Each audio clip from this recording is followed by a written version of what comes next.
Right here, Night Runner. Night Runner! He is a fucking crazed, psychotic nutjob. This guy is the definition, the textbook definition of a reactionary idiot. This guy is something like, borderline personality. He's engaging in psychological splitting and stuff. He's obsessive as hell. He's a paranoid nutjob. He's a screaming butthurt faggot.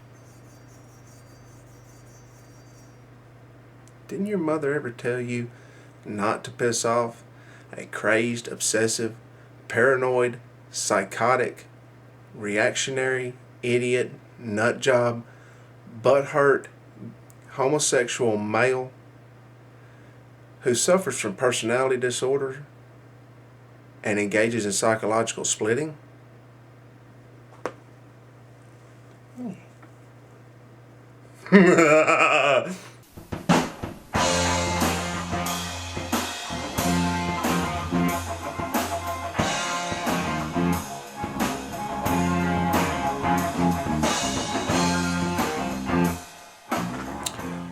Hello YouTube. As most of you already know, I do most of my online activism over at Experience Project. Now there's several feminists over there who don't particularly like me very much. One of these feminists has a YouTube channel under the username Fireinthedawn. Whenever I need a good laugh, I'll watch one of his videos. On one particular video, I felt compelled to make a comment. There was a word in my comment that he just didn't seem to understand very well. Let's take a look. Let me tell you a story about this guy. He came to my station and said I was stupid. Now, I'm sitting here the moment that I see this, and I'm thinking, what is stupid? What does he mean by stupid? What does he mean by stupid? What does he mean by stupidity? What does that word even mean? Nowhere in his rambling, incoherent message, which might have been like 3 words and stuff.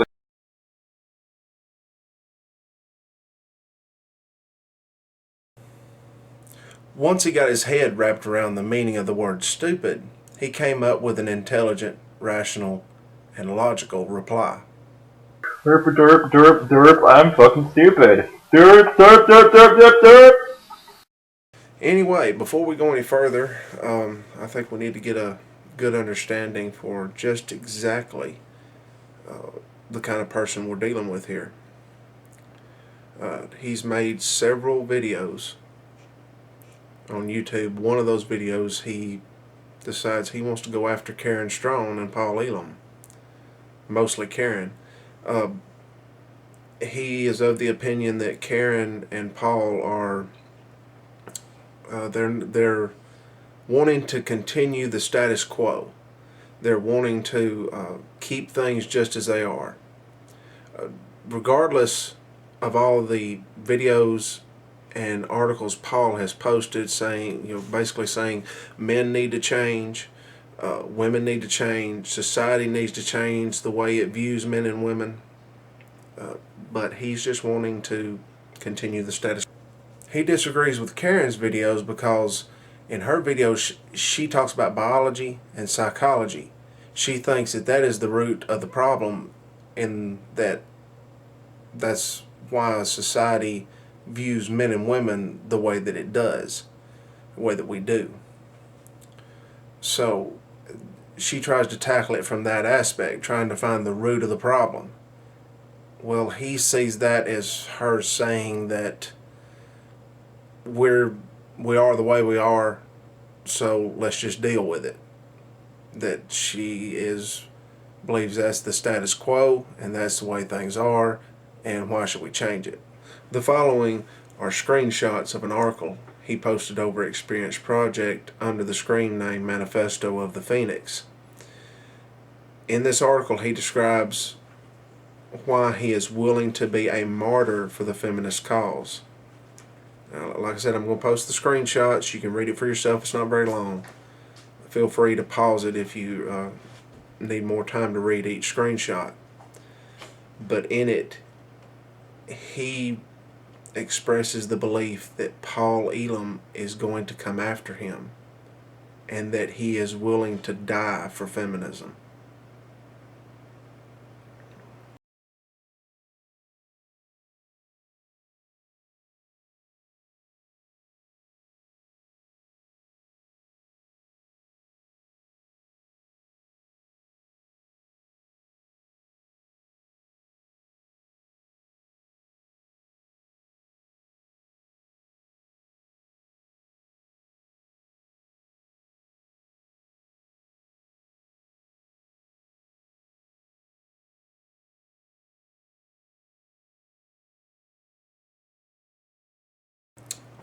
Evidently, I've struck a nerve with this guy because he and another feminist over at Experience Project named Dante have went to the A Voice for Men website and went through the AVFM forum and found a few of the posts that I wrote over there.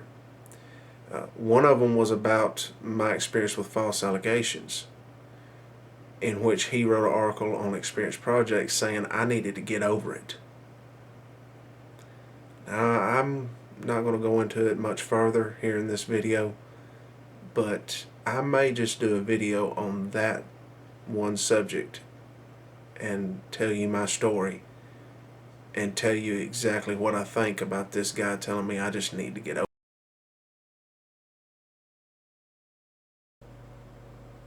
Over on Experience Project, Fireinthedawn uses the name Manifesto of the Phoenix. He and Dante love to use a screenshot that they have in order to discredit me. Take a look.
This screenshot is the only one that exists of that conversation. It was a hypothetical conversation between me and 3 other MRAs. The screenshot you viewed has been edited. However, I don't let that bother me too much. It is evidence of the depths that feminists will go in order to discredit MRAs, but it's not that big of a deal. I don't condone violence. I don't participate in violence unless I don't have a choice, self-defense, obviously. I don't want to kill feminists. I don't want to kill Dante or Manifesto of the Phoenix, Fireinthedawn, or any of the other feminists over there on Experience Project. I don't want to.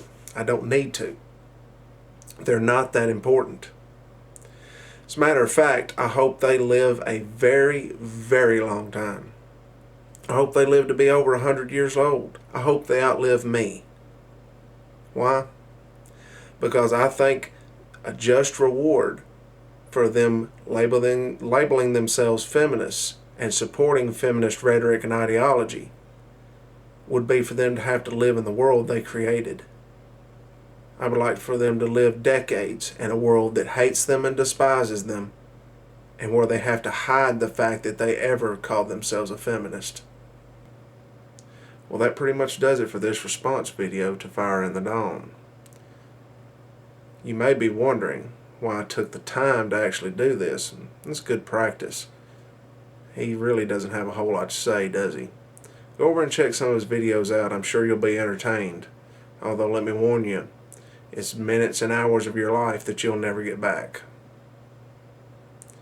Being the kind of guy that I am, I'm going to let Fireinthedawn have the last word. So, take it away. Well, you know what, dude? You ain't got nothing. Maybe you should go play in traffic. I wish you would. But the only problem is that if you did, people would, make the mistake and swerve and hit their brakes instead of hitting you like they should. Guess what? If you disagree with me, you are delusional.